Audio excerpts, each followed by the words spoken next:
తెలంగాణలో రేవంత్ రెడ్డి పరిపాలన విధానం మీకు ఎట్లా అనిపిస్తుంది? ఏం బాగుందమ్మా, ఏం బాగలేదు. అంటే ఏం నచ్చలేదు. ఏదో ఫ్రీ అని బస్ పెట్టారు. అది ఎవరికి లాభం లేదు. అది 30 రూపాయలు 40 రూపాయలు టికెట్ కకృతి కోసం. అంటే ఇప్పుడు వేల కోట్ల నుక్సాన్ ఎవరు కడతారు, ఎవరి మీద వేస్తారు? పేదోళ్ళకి లాభం చేసింది ఏమైనా చేసి పెడితే ఏమైనా ఎవరికైనా కొన్ని జాబ్ ఉద్యోగాలు అవి ఇవి ఏమైనా పోనీ లేని వాళ్ళకి ఇల్లులో అవి ఇవి ఏమైనా చేసిస్తే అది బాగుంటది. ఇది పబ్లిక్ ప్రజలకు లాభం లేదు, గవర్నమెంట్ కు లాభం లేదు. అంటే ఇస్తా అంటున్నాడు కదా ఇండ్లు కూడా సర్వేలు చేసుకుంటా. అంత ఉన్నోళ్ళకి వచ్చినాయి, లేని వాళ్ళకి ఎవరు లేరు. ఇంకోసారి సర్వే చేయమని చెప్పాం.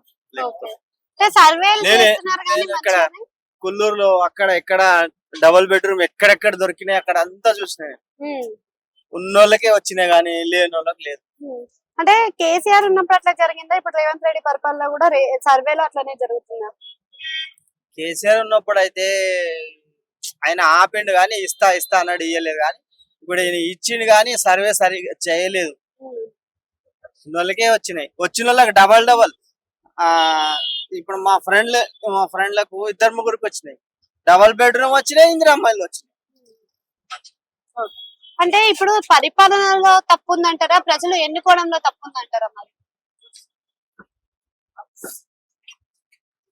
పరిపాలన కొంచెం కష్టం ఉంది, నాకు ఎంత ఇది లేదు.